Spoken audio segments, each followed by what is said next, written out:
morning. Good morning, friends and well wishers. This is your boy Banji Olagunju once again, and I'm coming to you this Saturday morning so we can talk about a very important topic. And as you can see my heading, uh, as promised, I promised to bring us a inspirational story today to buttress my point on what we need to talk about today. And I would like, if you have a friend, a son, a daughter, or anybody, because what we want to talk about is not anything that children cannot listen to. Actually, this is going to be more beneficial to the young ones, the youths, who are still making their, making decisions that might affect their life in future. And therefore, I would suggest, if you have children, just as you know, if you have seen my show before, I really don't do anything that talks about things that you don't want children to, hear. And if I need to do, I will let you know to excuse the children out of the room.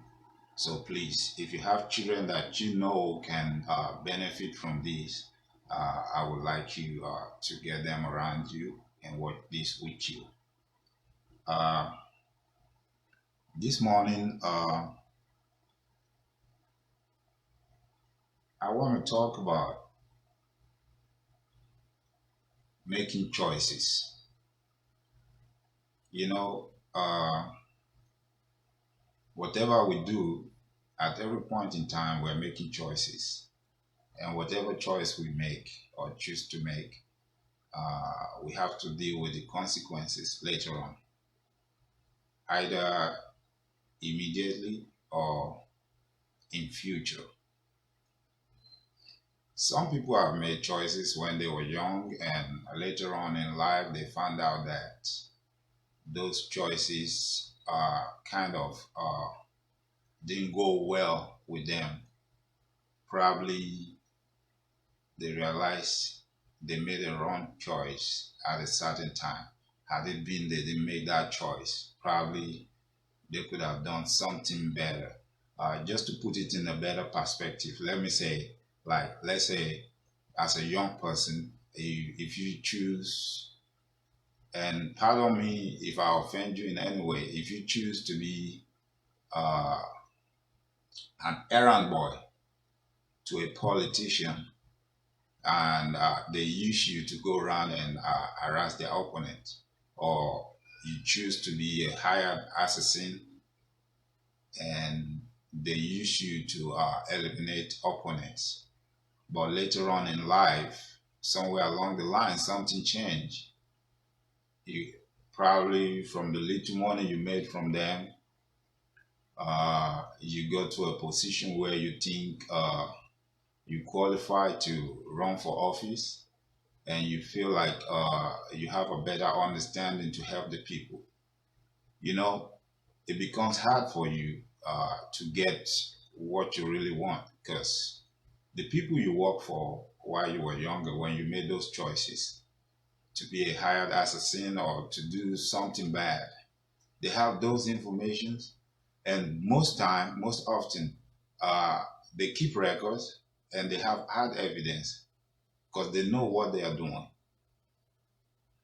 So when you become an issue or you become an opponent either to them or to their children, then they call you to order and threaten you to expose your past deeds. And most often, people back out of things that would have been so easy for them. And let's look at a very good example. Let's take President Obama, for example. See, he achieved something that a lot of people never thought was going to be possible. But if you look at it, that man made a lot of sacrifice. He did. Even though with all the sacrifices he made, Up to now, it's still some people out there that are still trying to bring him down, trying to undo everything he did, trying to prove that he is not who he said he was. Up to now, there's some people still out there that everything he did, they just want to make sure they undo it. And they are waiting at every point in time to see him do something wrong so they can bring him down. So you can see this is where I'm coming from. This is the angle from where I want to bring my story and talk to you about making choices. And making choices also has to do with how we choose to spend our time, how we choose to spend our money. I want to tell you, about 3 years ago, I was listening to a radio program, and then all of a sudden, advert came up, and the guy on the advert was actually trying to advertise water, bottled water. And then he started, I'm not going to mention the name of the water he was advertising. And then he started, he was so eloquent, and I got carried away. He claimed, this water has been in existence for so long, and it was brought from the source, and it was never touched by human hand, that it make it look like the water is so pure and clean. And then he claimed that the monks, if for those of us that know who the monks are, those are people that have their own type of religious beliefs, and a lot of us know them.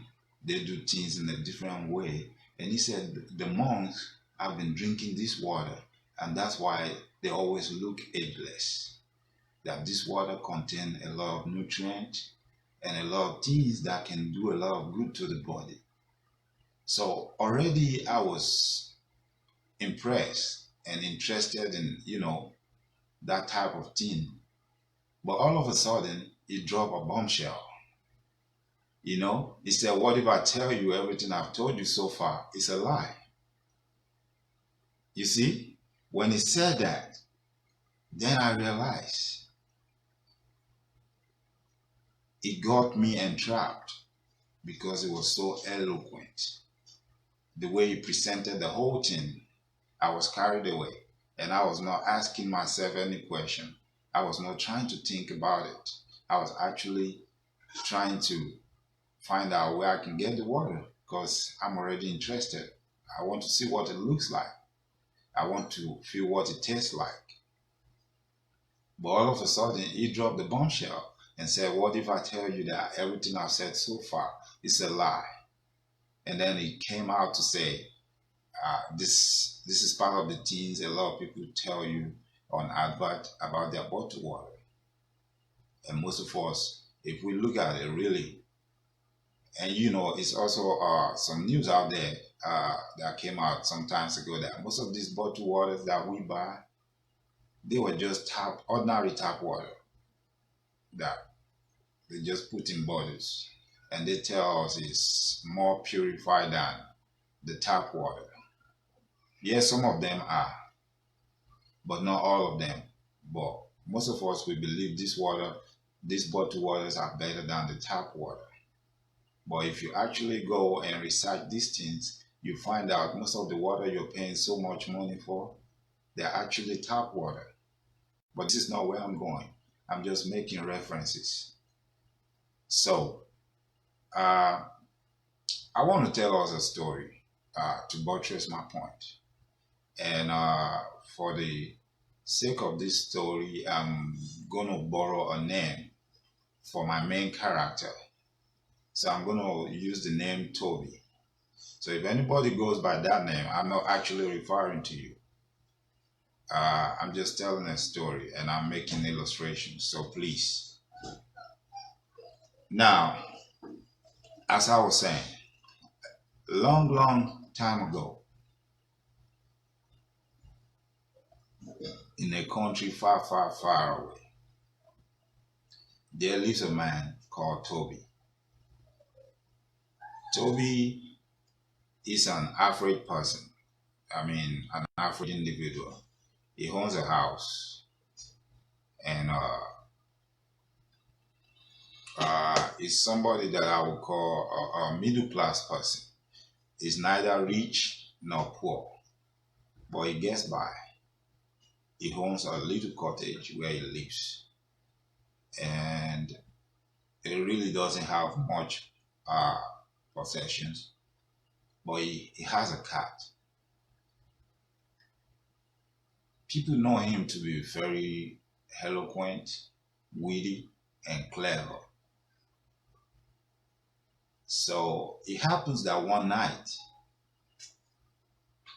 while Toby was sleeping, the light went out. So Toby had to light a candle in the room. He lighted the candle and placed it on a mantle, and then he went back to sleep. But Toby's cat mistakenly knocked over the candle, and the rug caught fire, and the room started burning. There was smoke everywhere. So Toby managed to get his cat and ran outside. And then the old villagers, when they heard the noise, everybody came out, and then they tried to call the fire service. But before the fire service could get there, the whole house burned down. Now, after the house burned down, everybody felt bad for Toby. But people were saying, well, we know Toby, he's going to make it. I mean, being the kind of person he was, that everybody believes, he believes he's clever, he's witty, and all that. So not really many people want to come forward to help him.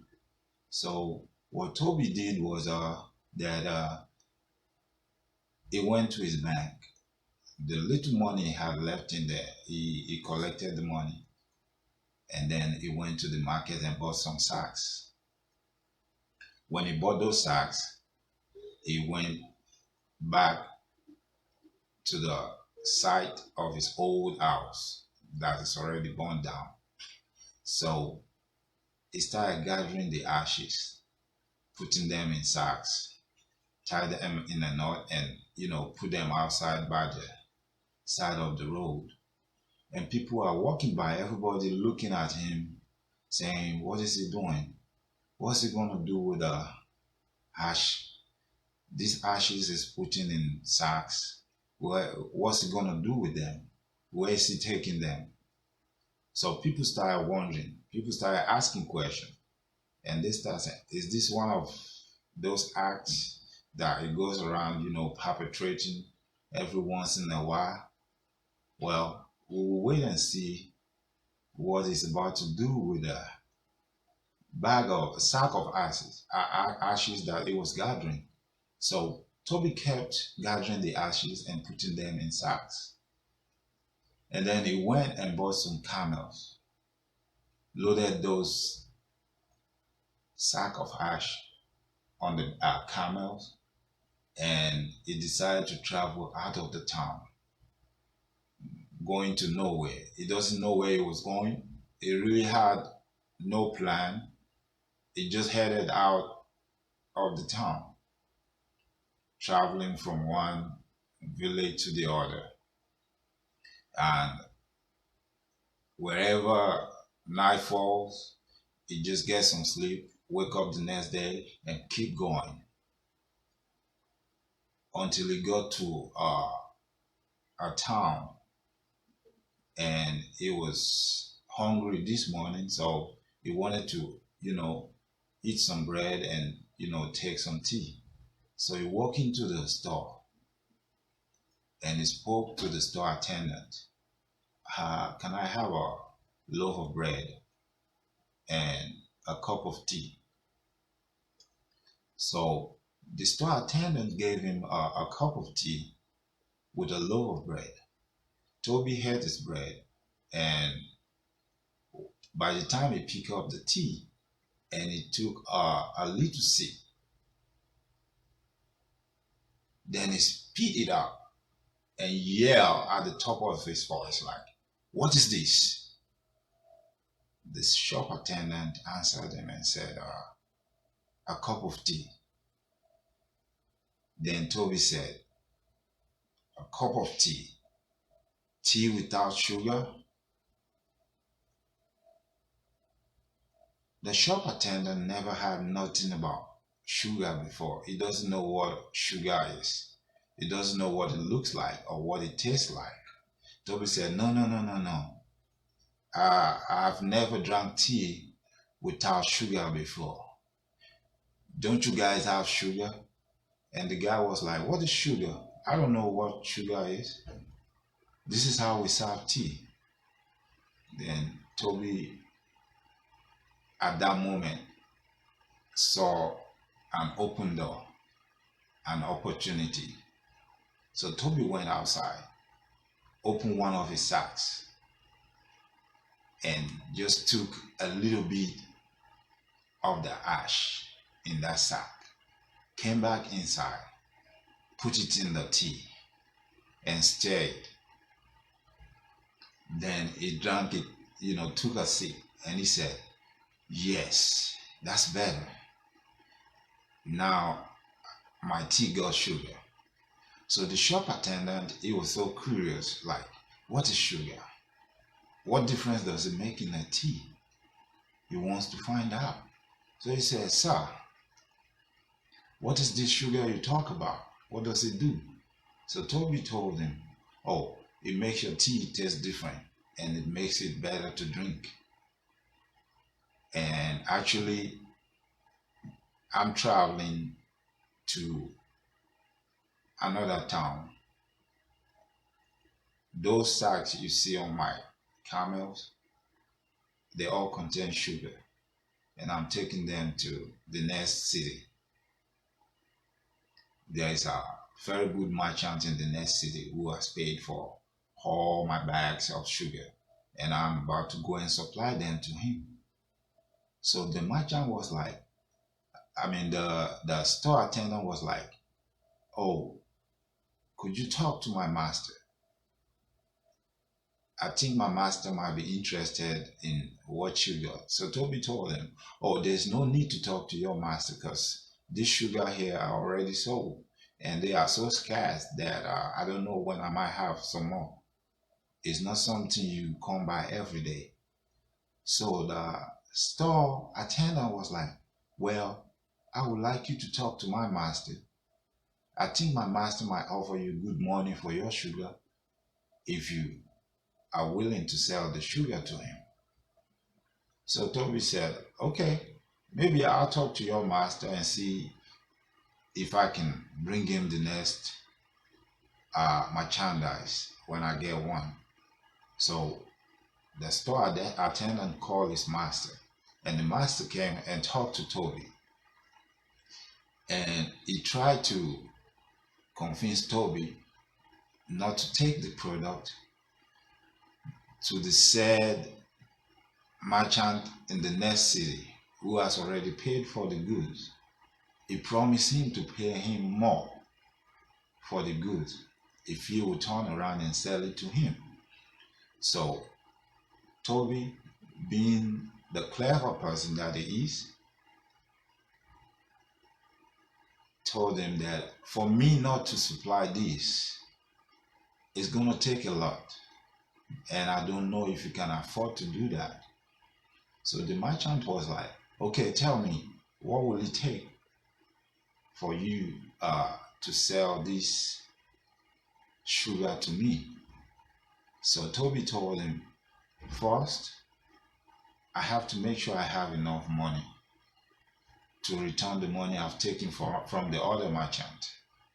And I have to make sure I get there on time to return his money. And actually, I have to pay the money back with interest because he gave me the money now. It's been more than 6 months because I have to travel a long way to get to him." So the merchant was like, "Okay, what else?" Then Toby was like, "Okay, now if I pay him back and I pay all the interest, that leaves nothing for me. So can you pay me the same sum of money that you're gonna pay for the goods? The merchant was like, yes, I can do that.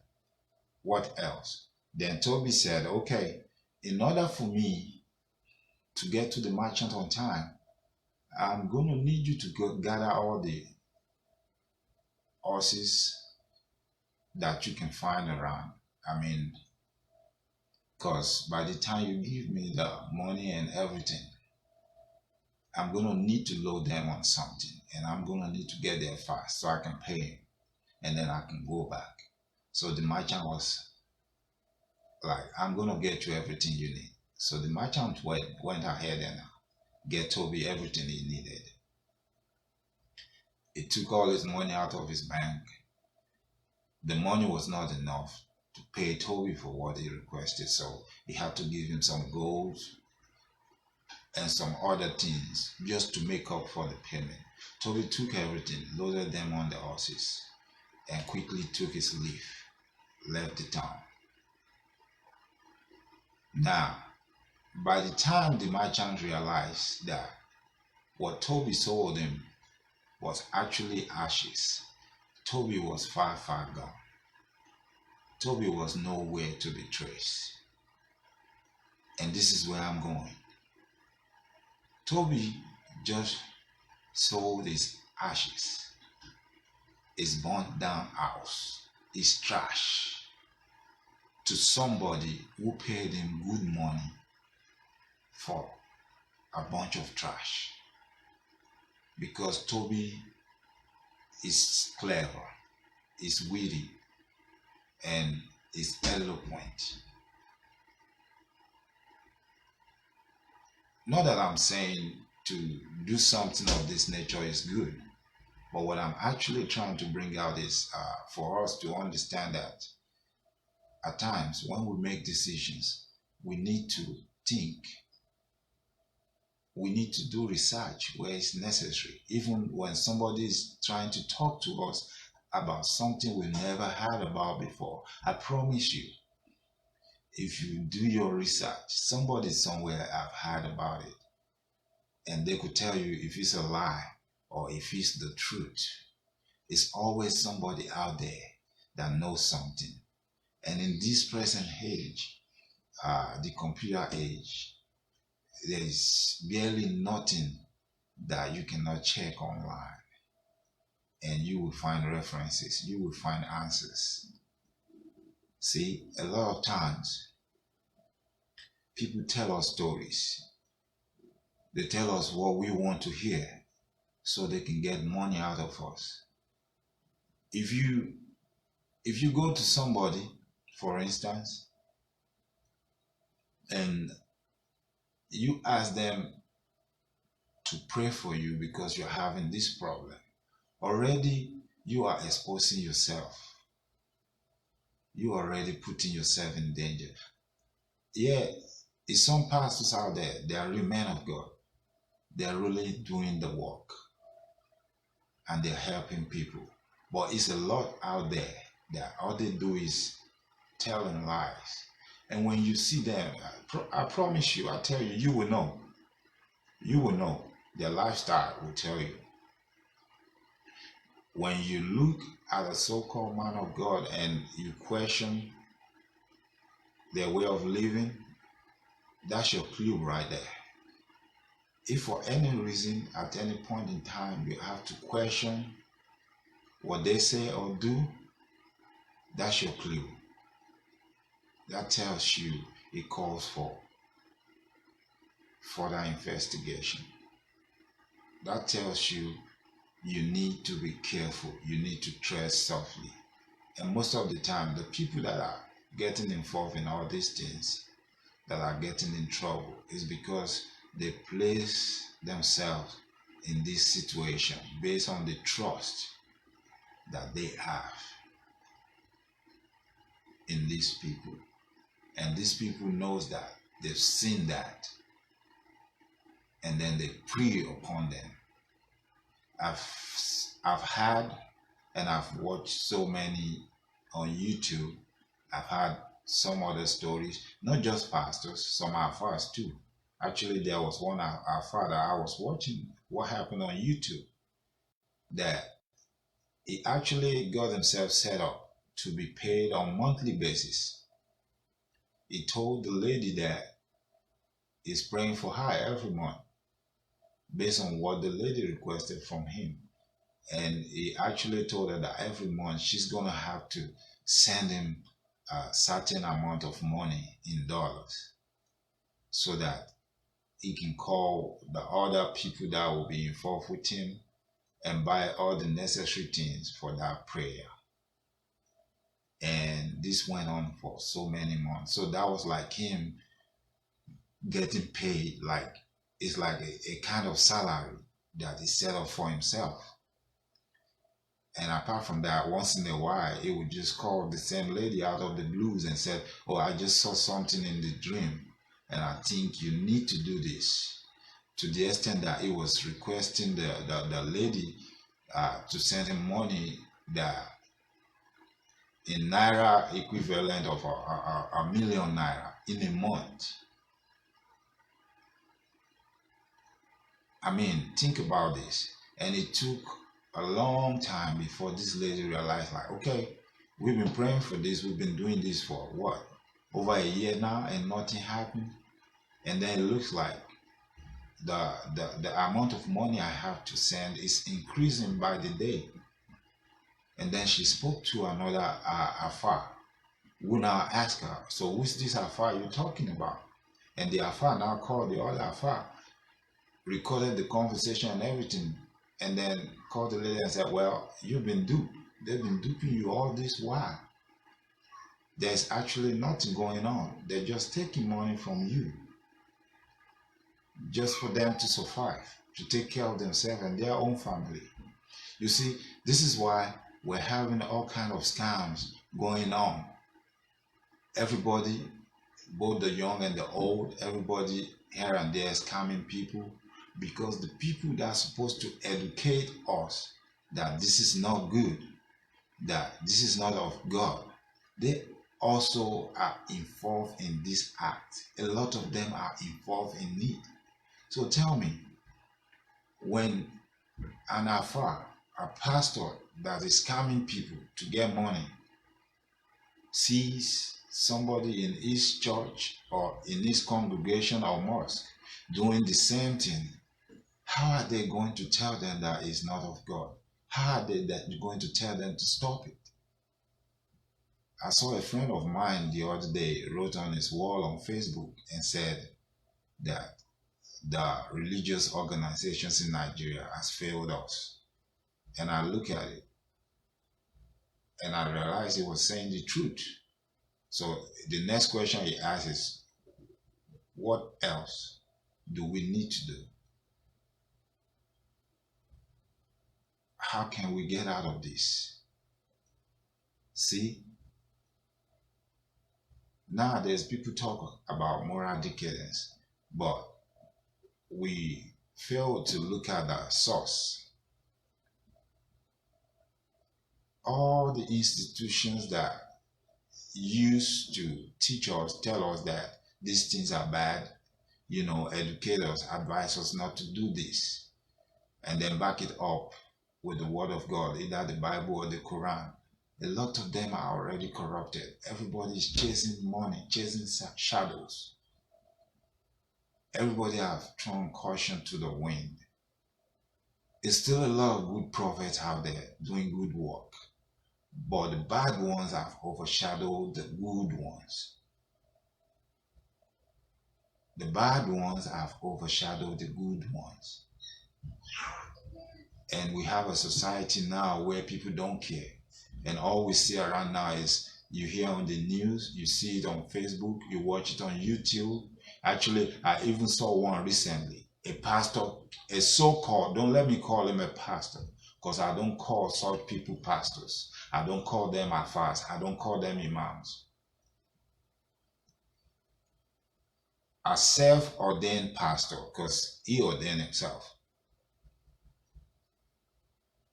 arranged his own kidnapping. just to get his congregation to pay money. So how did we get here? What is going on? We've heard about so-called self-made pastors too. Recently, probably about 2-3 weeks ago, he was on the news, started chatting with somebody on Facebook, and then the lady told him she had a problem of childbirth, and he lured her to come to him, saying he can help her by praying for her, just for the lady to end up dead. She was strangled to death after they injected her and put her to sleep. Then they strangled her, cut off her head, and then cut off her hands. This was somebody that called himself a man of God. What I'm trying to say is, most of the time we place ourselves in danger. We ourselves place ourselves in danger. Imagine a stranger you met on Facebook. Just because he calls himself a pastor and alpha, that don't mean he's a pastor or an alpha. The real alphas that I know, even when you ask them for help, you ask them to pray for you, they don't ask you for money. They tell you they will help. They tell you they will pray to God. Now, they might tell you, well, after we pray to God and God answer your prayer, whatever God lays in your hand, in your heart to do, you can do and we will take. But they will never ask you to pay them money for service. But when you look on Facebook, a lot of these people, the first thing they ask people to do is pay some money or do something for them before they can, pray for them. That's another clue for you. When you see such people, you know they are not of God. Go and look in your Bible. From the beginning to the end, there's no way that I heard that any of the prophet or Jesus Christ himself has somebody to to pay him money before he would do something for them. So if it's not biblical, if it's not in the Quran, so why do you believe these people when they tell you such things? Why do you keep wasting your money, your hard-earned money? You sweat, you work for it, and then somebody just sit somewhere or just talk to you because they have the gift of speech, they're eloquent, and then they convince you to part with your hard-earned money. Also, because somebody has some money, then they send you an errand to do something they cannot send their children. And you not thinking of your future, of what you could become in future, you go ahead and partake in such. And at the end of the day, probably something in you change and you're striving to do better. And then they hold you to ransom based on your past. I'm talking to you today and I'm asking you, I'm advising you, I'm requesting you to think about the choices you make. And think about how the choice you make today might impact your future. What type of choice are you going to make? Are you going to make a choice today just for you, to survive? And you want to make a choice that will derail your success in future? I want us to think about this. Yes, we will come across people that will talk to us and their speech will motivate us. Their speech will put us in a situation where we probably want to do something based on what they say. But all I'm saying is, let's try and research things, put our own energy into things. Don't let us just rush into conclusion because somebody told us this thing is good. If you do this, you can get this. I remember not too long ago, a lot of people fell victim of MMM. A lot of people lost their life savings, lost a lot of money. And I remember then a lot of people in Nigeria and some other people that already knew where this problem might end tried to warn these people not to do it. But they see those people as their enemies. I actually remember watching a lot of video clips on YouTube of people singing the praises of MMM, how good it was, and how the government is trying to tell them not to do it because they don't want them to make money. But at the end of the day, can you all tell me what was the outcome? A lot of people killed themselves. We had all this news. And I'm telling you, that's not the end. As we're talking right now, it's another MMM going on. There's a lot of other things coming up. It's a lot of other ways that people are, people are always devising means, to trick you out of your hard-earned money. You just have to make a choice. You have to think. Like people say sometimes when it sounds too good to be true, then you might want to think twice, as I would say. You might want to think about it before you go into it. That's the way I say it. And that's the way I see it. It's good to take a risk, yes. Because sometimes if you don't take risk, you cannot achieve anything. But let's think about it. Let's take the risks that are meaningful, the ones that are worth taking, not the ones that are not worth anything. Don't let us just take risk blindly. When we want to make investment, let's make investment in something that makes sense, something that looks real, not something that looks like money doubling. Saw another one on YouTube and saw this pastor somewhere in Nigeria, in Onitsha, in the church. It took some old newspapers, folded them together and started tearing them to pieces. And then it started bringing money out of the newspaper. And everybody was clapping, yelling, Now tell me, is this of God? Is this how you show God's power? Professor PELU of blessed memory can do something like that.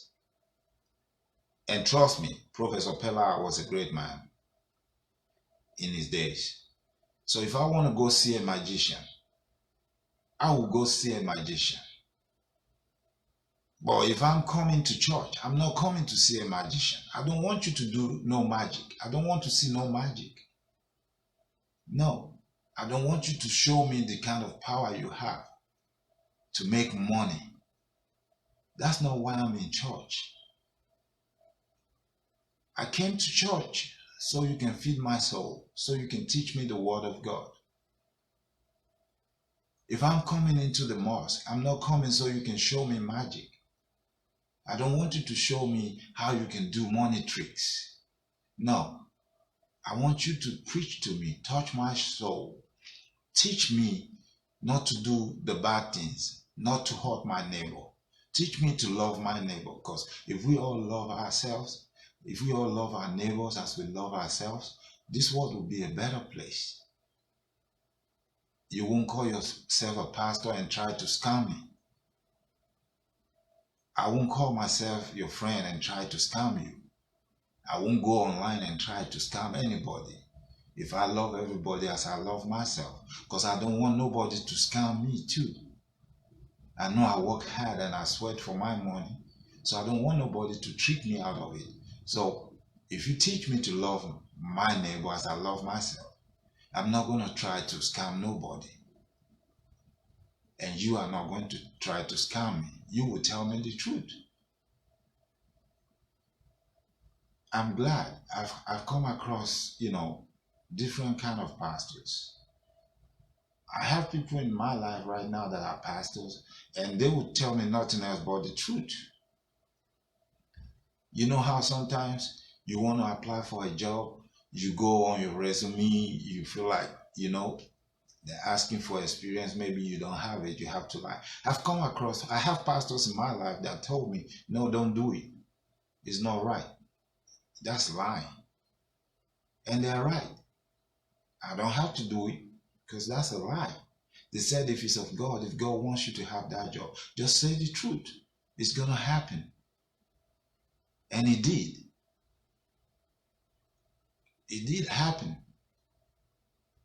And I've seen other people too that actually graduated out of school, don't have experience in that field yet, and they're asking for experience, but they apply for the job, but because they believe and they just put it in there, they apply and pray about it, and they got the job, and they're learning on the job, they're gaining the experience. So I'm just talking to us this morning, and I'm trying to appeal to us. It is time we all wake up. If we all wake up and we all try and strive to do the right thing, I promise you we can minimize all these evil things happening around us. And once again, I want to advise parents because I saw something that came out recently, and this was something that happened to somebody a long time ago, and people are talking about it now, and it's like, people are divided over this. It's something that has to do with a pastor and another lady, and this was something she said happened a long time ago, but because she didn't come out then to tell the whole world, a lot of people find it difficult to believe her. Myself, I don't know what to believe. I don't know if it's true, but I tell you, it's time for parents. Build confidence in your children. Give them the opportunity to tell you whatever is going on with them. Boost their confidence. Let them not be afraid to talk to you. Because as I was watching this lady's story on YouTube, and I heard where she was talking about she couldn't tell her parents, she couldn't tell her sisters, because they actually want her to be going, to service at that church. And she saw that there's so much belief in this church and in this pastor so much, and she just don't want to offend them or let them know that where they worship or the person they believe in is not who they thought it was. I don't know how far this is true or if she's making it up, but I'm just saying, as parents, let's encourage our children. Let's listen to them. Let's not yell or shout at them to keep short. Oh, don't talk about the man of God like that. Like you said, they are men of God. They are not God. And if you are not God, you are fallible. You can make mistakes. You just got to accept your mistake and make amend. Nobody is saying you should be perfect. No, that's not what we are saying. We know you cannot be perfect, but at the same time, we want you to accept that you're not perfect. Stop making yourself equals to God. You are not God.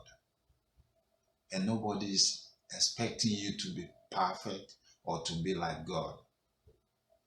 Yes, let us know you can make mistakes.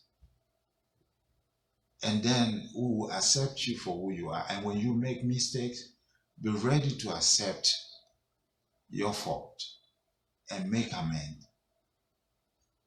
That's the only way you can help everybody.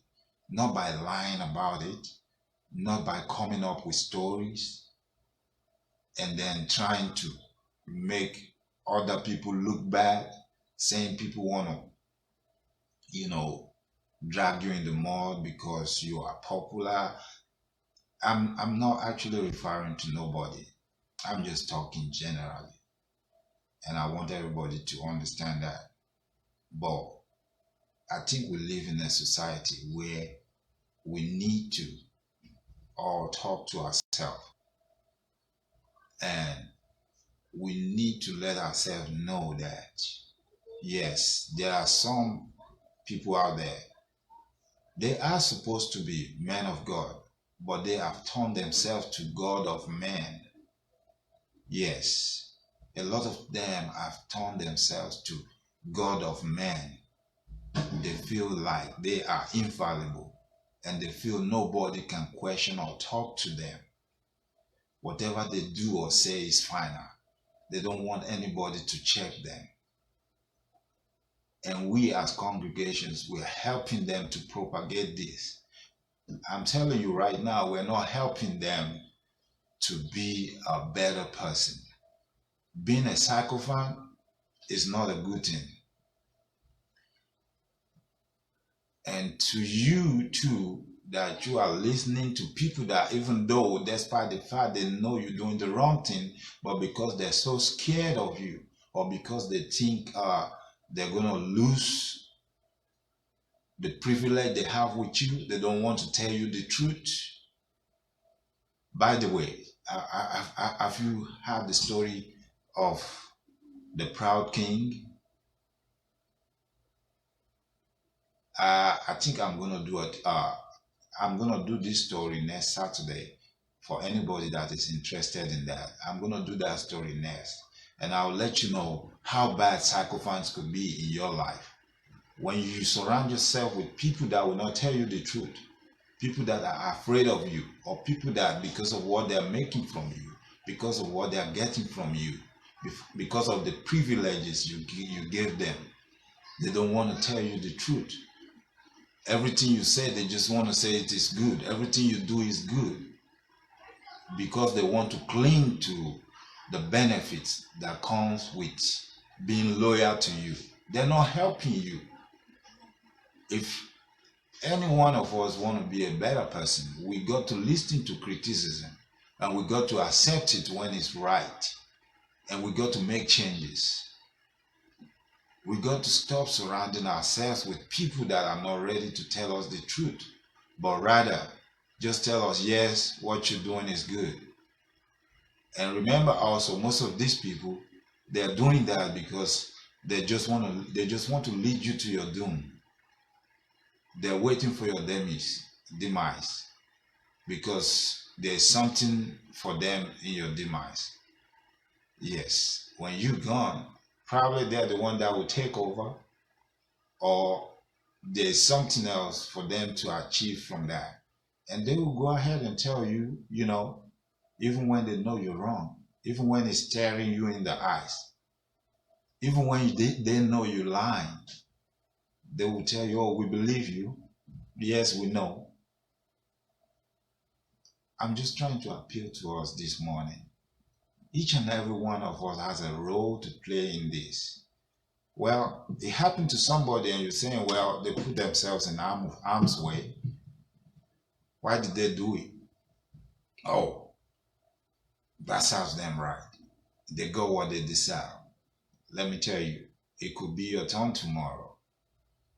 God forbid it happens to your children. God forbid it happens to my children.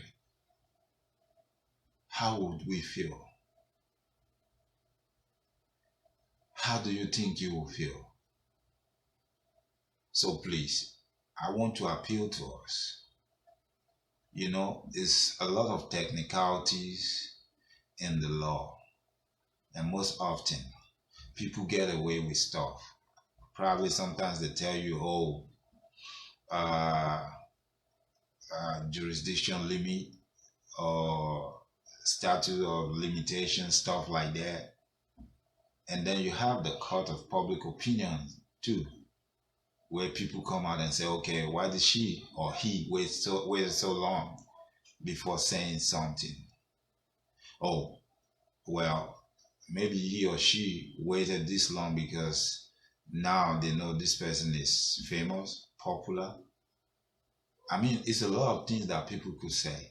But see, this has a lot to do with the upbringing and how parents interact with the children.